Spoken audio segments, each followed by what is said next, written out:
Fantastic, fantastic.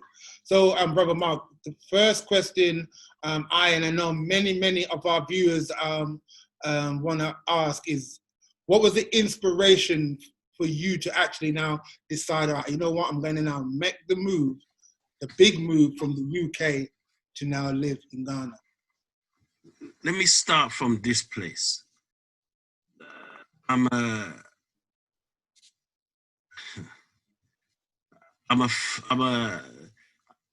went to prison, yes, and I went to prison for the Broadwater Farm riot.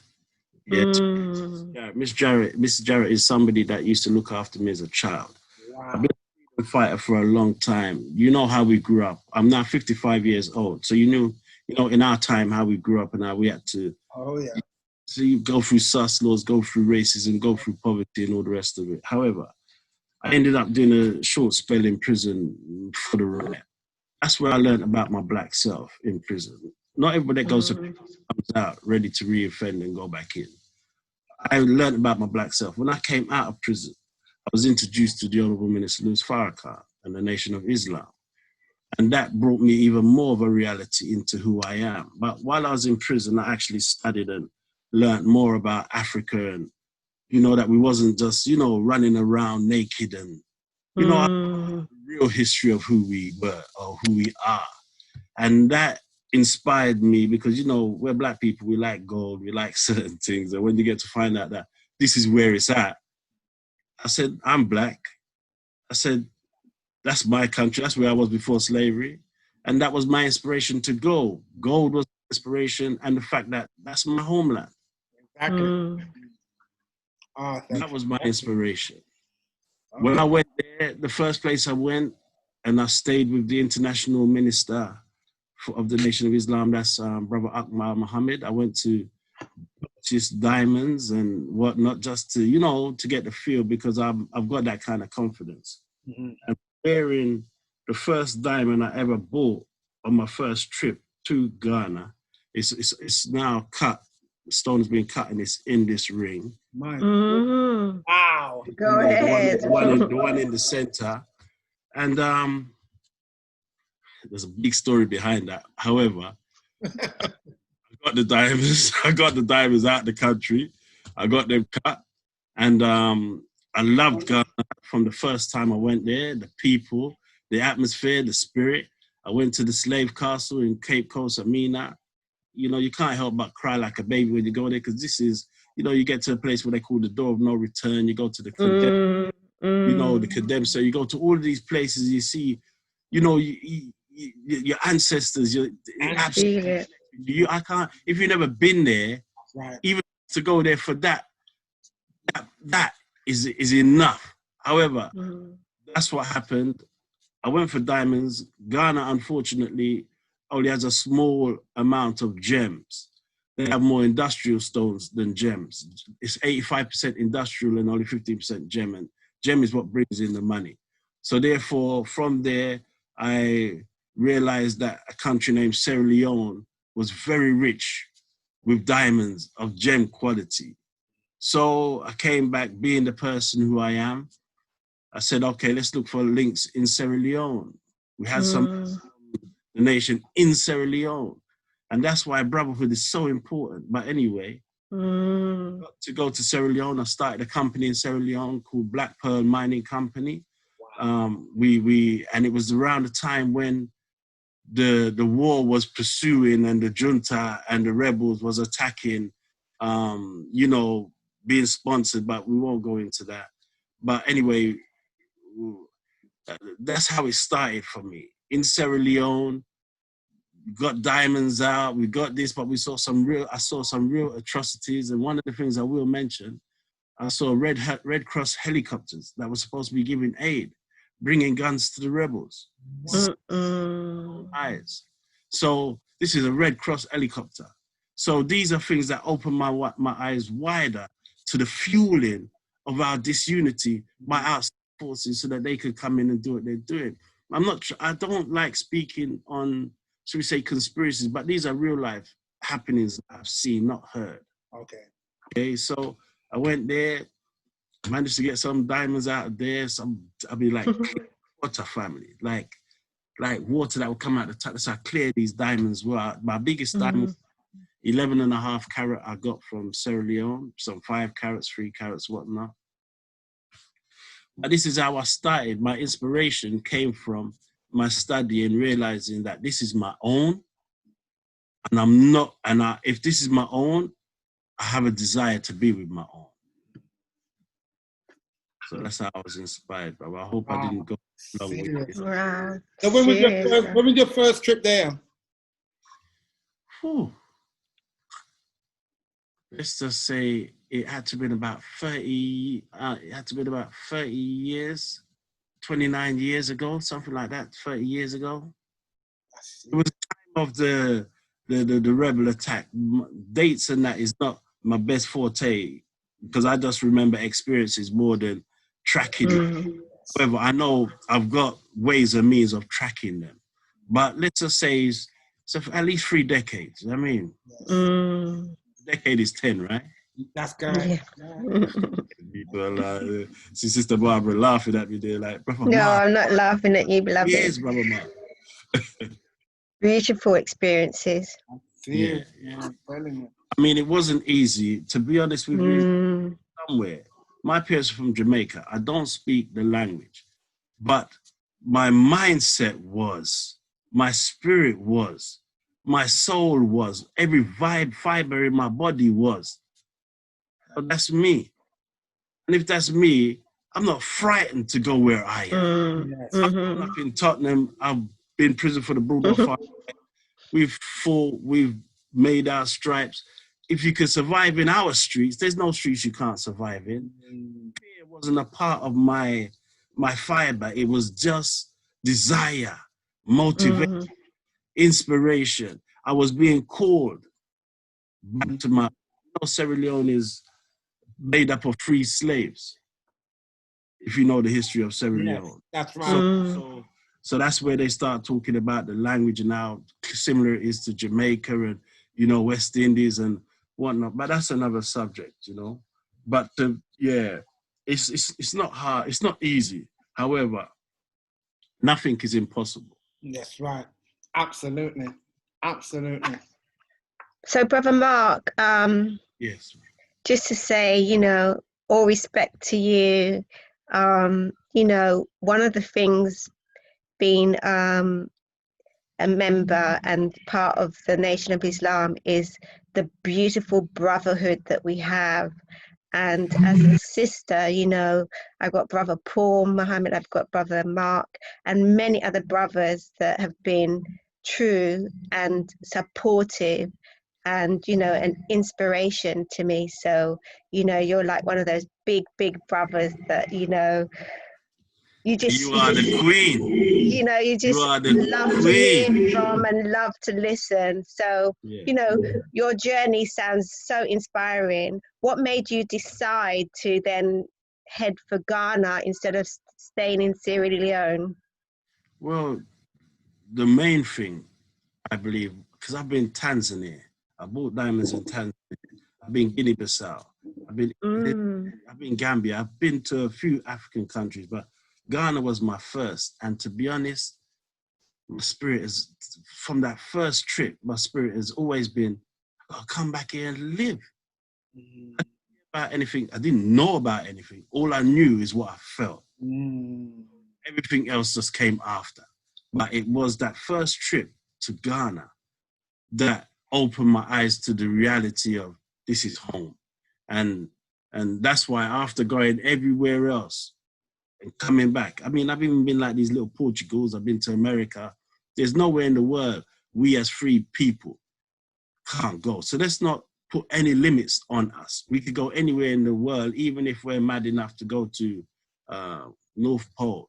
We could go there. Not to say we're going to go there, but we can go there. So the vision to go anywhere, to do anything should be in us. We shouldn't have there shouldn't be borders and landmass. However, I like that square mileage of original land, and it just appealed to me. I do believe my ancestors came from that side of the world. I'm not saying Ghana direct, because as I said, the whole of Africa is Africa.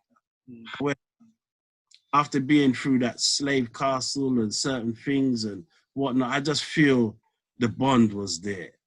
You know, there's tribes like Ashantis, Ga, Airway, you know, all these different kind of tribes there. And I don't affiliate myself to none of them Shanties or whatnot. If you want to know who I affiliate myself to, it's more, we call them a Fulani tribe. And these Fulani, they are kind of like, you'd say, the gypsies of over here. They like living outside. They are always with the cattle. They're very spiritual people. They keep to themselves.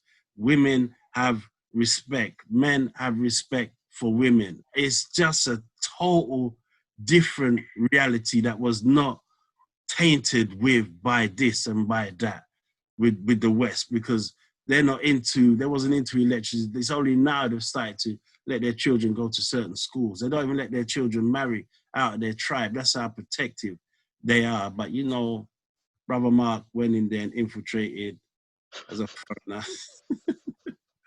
But my father, his stepfather, he looked and he sees who I am. And one of the things to his daughter, because, you know, we had to do everything the right way. I didn't see her and connect with her. I saw her and I connected with her father and asked the permission to speak before she even had a whimper had any interest. 2 years, no fornication, nothing like that. This was proper, the Islamic way, and praise be to Allah. The point I was wanting to make is, he said to me that he sees my power, my wealth. He said I would bring a lot of people to Islam. I would do a lot of good in the world, and he would like his daughter to be with me. But it's up to the daughter, you know, the charms and the whatnot. Okay. But, you know, I'm just playing, I'm just making. But the bottom line is, that's where I affiliate myself to. And it's good to have an affiliation to something, not based on division, but based on having a sense of feeling home or feeling a part of. Of course.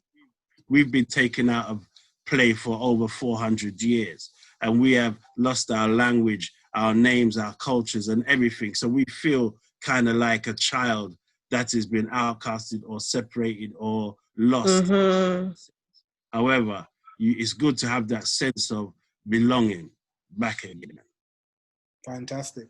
So, brother, one of the things I have to now ask you, moving into that, is that, okay, we have a lot of people, and myself included, who are very, very interested in now starting to make the way, pivot, and now look towards the continent.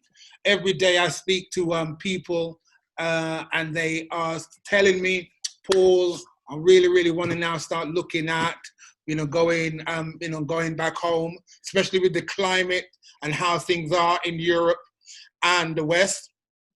But you, as a man that's been, there pretty much for the last 10, 20, on and off for the last 30 years, please give us, a few tips, at least 3 tips, on one of the main things that we really have to be thinking about, but we're now talking about now, making the move to the continent. If you notice, my persona has changed. I know. Even the way you were sitting is different. I know. Yeah, you see, because this one now has become no joking matter, because you're playing with life now. Playing with life now, or you're giving somebody a life-changing, my brother's just entered, or giving somebody a life-changing advice is something that's got to be taken serious. Now, if I'm going to give tips to somebody that wants to move abroad, first let me say, I believe it's the best move that you can make, especially in this climate now. Let me get that off the cuff. You're not thinking wrong, you're thinking right. You've got land, you've got a lot of things. There's a lot of opportunities that maybe we're going to on another time. Even my brother here, he's got land over there. Man. Yeah, that's on the meeting. You can greet if you want to greet. Still, they can't see you. This is my brother, my older brother, Danny. Greetings. Greetings, brother. Yes, yes, Greetings, yes, yes. enough respect. Yeah, what is this? No, it's just a Zoom. Yeah, I mean, he came in to me at the right time when you have asked this question, because, you know, man has to take their composure while answering a question like this, because I want everybody to know that wants to make that move, it's not an easy move. You're dealing with a country that is, or a continent that is a poor continent based on money and people's conditions. However, it's a rich continent based on minerals and the rest of things. So once you're looking at something that is poor, that means you've got a lot of desperate people. There, and you don't understand the intricacies, you can fall into traps. And that could happen in London, it could happen in Jamaica. But I just want you to be aware of, don't be giddy-headed. So the first thing I would say is study the terrain, know what you want to do before you decide this is what I want to do and this is where I should go. Once you've got the footings or the foundation that I've seen, I've heard, I've asked people, I've gone around, I've gone and visited, my spirit takes me, I want to be there. Okay, once you know that you absolutely want to be there, there's no shadow of a doubt that you want to be there, because you're not going to just go and buy land and then find that you're not. Oh, okay, sorry, something came up here saying I'm remaining. Is that what you look? No, go on, brother. You lock them out like this and bring a card and say, you've only got 10 minutes remaining, brother. Indeed. Okay, the first thing is to make sure you know. Second thing is you have to know the science of language. Language is not about speaking Ga, Arabic, English, Tree. No. The science of language is different. That's based on communication skills, getting your point across, knowing what you want. There's a lot more language more than speaking. Language is based on being understood. When you want to be understood, you want to know what they want to understand, and you want what you want them to understand from you. So make sure your language is precise, because your communication is what's going to be your success. Okay, and I'm not talking about language now. If we had more time, I'll go into what we call the science of language. You've heard the Pied Piper. He played a flute and got people to follow. The money system, not the money mob, the money system speaks every language under the sun. It gets people to chase it. This is a language, if you really understood it. There's a science in language. However, I would say to you, after you got your foundation, make sure your communication is right. You know what you want to do. You know what you want. You know what you want people to get from you. I mean, language is key. That's why any country you go into, if you want to find somewhere, you have to be able to explain how to get there or understand what they're saying. But it's a bigger level. If I'm going to say the third one right now, I would say try to have a community, or no worries, be, you know, everybody needs an angel. And an angel is kind of like a big language to talk on. So let me say it like this. If you've got a group of people, if you've got a network, your job is most done. I went without a network.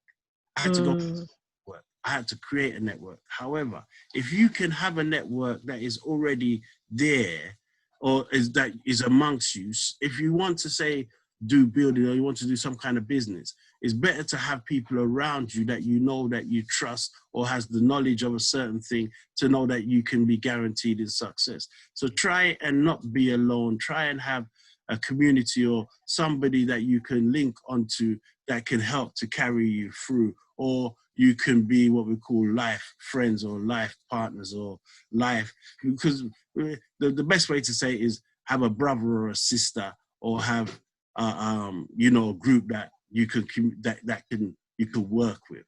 These are very, it's crucial for you, because when you go to a country you don't really know somebody, or you don't know nothing, but you just have a vibe, you know, it's very hard. And that's the best way I can say it without being too hard. No, but as I said, I think those things of what you said is very, very serious and very, very deep, but very, very, very sound. Absolutely. Can I just ask, brother, you know, you talked about the language. How important is it also to have the correct mindset about going to, you know, Africa, a different country?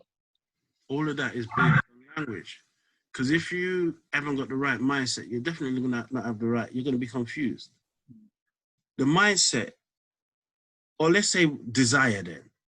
If you have the desire to do something, the next stage is, because this is now you're talking about a God language, to have an idea and then to bring that idea into fruition, that's a God. God does them things there. If you have an idea, then you have to step in to put the wheels in motion to bring it into existence.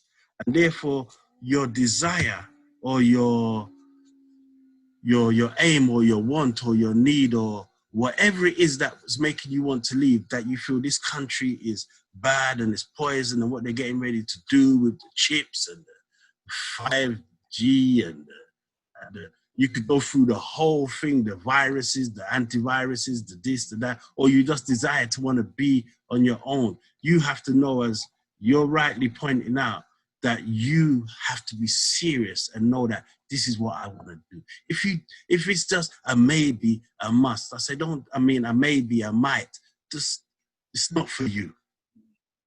But if it's a desire, something you feel burning, or you feel it's time now that I go to my own, or you just want to have your options open and feel like, boom, it's good. That was supposed to be off.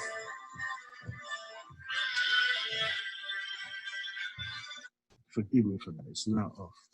Please forgive me for that. That was supposed to be off. I was thinking when you was a little late, I was going to phone sister, and that's probably why it was on, to see, are we still doing this? Forgive me. But just quickly on the point that you're making, if you are not 100%, don't do it. If you're 100% that you want to do something, you're not sure what you want to do, then study the terrain, look, see what you, and just then you can move out. But yeah, you have to have the desire. If you haven't got that, you've got nothing to feed the wheel. Indeed. The wheel, it's going to run out. Any little mishap, because you are going to get mishaps. Smoothly. Any little mishap, you're going to want to run. But this can be such a wonderful experience if you really knew. Okay, well, brother, I'm not going to go into too much more because I've got other questions, but time won't allow us. So as I know, we are going to get into the part 2. Yeah, this was an introductory, so I do understand it. So look, Brother Mark, I want to ask you the Money Mob question, the last question. Brother, if you was given one wish in regards to the Black community, what would that one wish be? One.